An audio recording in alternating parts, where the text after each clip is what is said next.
Con su venia, Presidenta. El festejo desmedido es muy peligroso para el presente y futuro de nuestro país. Las reacciones violentas para el que piensa diferente sin duda se convertirá en una pesadilla para todas y todos los mexicanos. Nosotros, en el Partido Acción Nacional, entendemos que nuestro país es tan rico por la diversidad de pensamiento, pues es ahí donde las diferencias enriquecen al ser más capaz y sagaz, que pone por delante siempre al bien común y que acorrala al torpe, que se encadena y se arrodilla ante la idea de que una sola persona es la que debe regir el destino de toda una nación.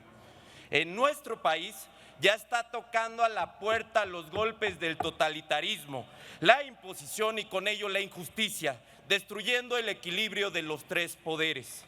Pero no contaban que una gran parte de este pueblo mexicano ya se hartó de sus atropellos y están rechazando su modelo populista, ya que con esto estaríamos destruyendo elementos jurídicos superiores como son la defensa de los derechos humanos, incluso nuestra libertad de expresión.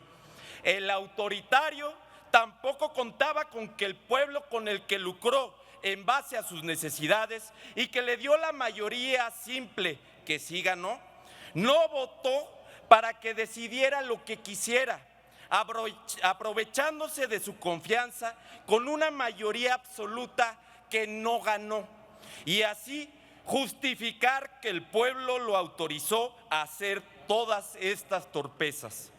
Y es que los que creen estar arriba, donde por cierto el oxígeno es mucho más escaso, han desdeñado las alarmas de organismos nacionales e internacionales, como lo son el de México Unido contra la Delincuencia, Amnistía Internacional, incluyendo un conglomerado de países que integran la ONU, ya que esto podría decaer en persecuciones políticas, periodísticas y desapariciones forzadas. Pero aunque no le guste al que vive en un palacio, México ya despertó y no vamos a dar un paso atrás. Aunque la democracia en nuestro país se convierta cada vez más en un estorbo para quien busca centralizar el poder en quien quiere ser al mismo tiempo presidente, legislador, ministro de la Corte, comandante supremo de las Fuerzas Armadas y ahora también quiere ser gendarme de la Guardia Nacional.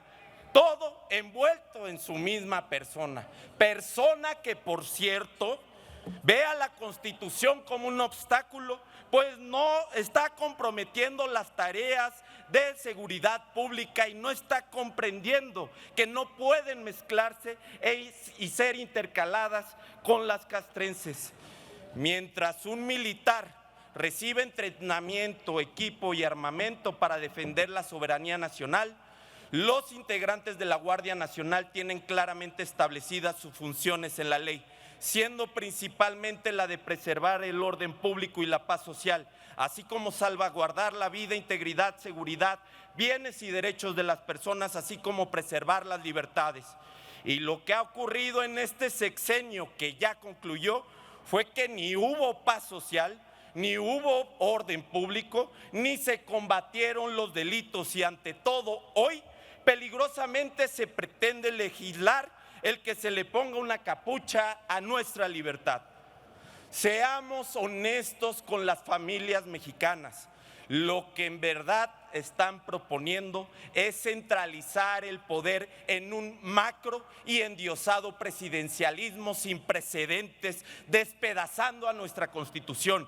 Y es que la mentira y la sangre siempre existió por parte del gobierno más militarista en la historia de México, porque en campaña reiteraba y acusaba que los gobiernos pasados habían militarizado nuestra nación, siendo una cantaleta y vacía burla. Recuerden, cuando proponían ante el pueblo que el personal castrense se retiraría inmediatamente a sus cuarteles por los mismos motivos que ahorita la impulsan, al mencionar que se violaban derechos humanos con cientos de denuncias de abuso de autoridad. Y una vez que se asumió el poder, se puso su uniforme de militar y en una mañanera del 6 de septiembre de 2022, con el camuflaje del presidente que nunca fue, pero con el cinismo que nació, nos dijo a todos los mexicanos: cambié de opinión, dejando a propios y extraños, pero más a los morenistas, sin un solo argumento por defender. Pero peor aún,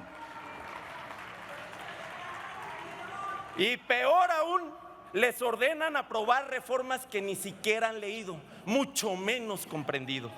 Por supuesto que podemos entrar a debatir el cambio de estrategia de seguridad, la cual los oficialistas entienden de abrazos y no balazos, donde pasa de todo, se niega todo y la fuerza pública nunca actúa.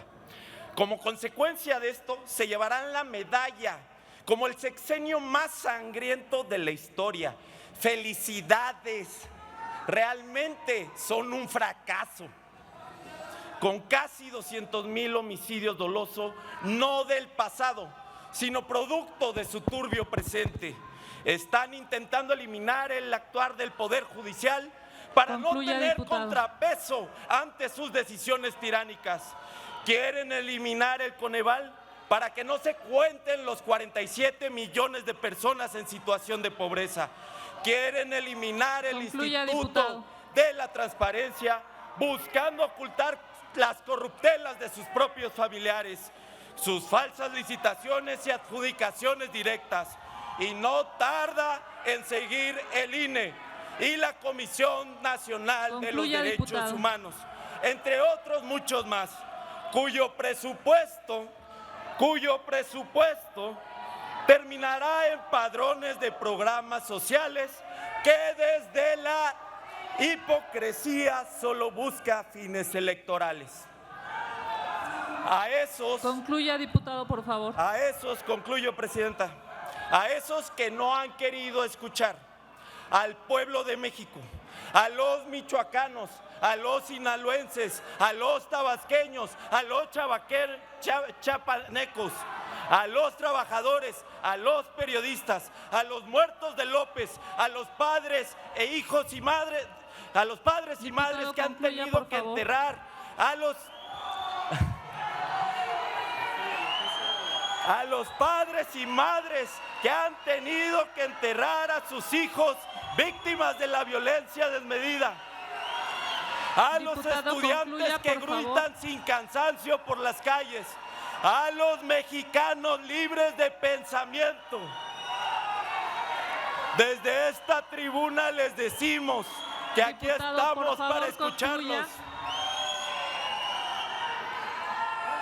Y que desde el momento que tomamos protesta surgió un grito que no podrán callar, el cual está cobrando cada vez mayor eco, llamándonos a la nación, a la resistencia. Por su atención, muchas gracias.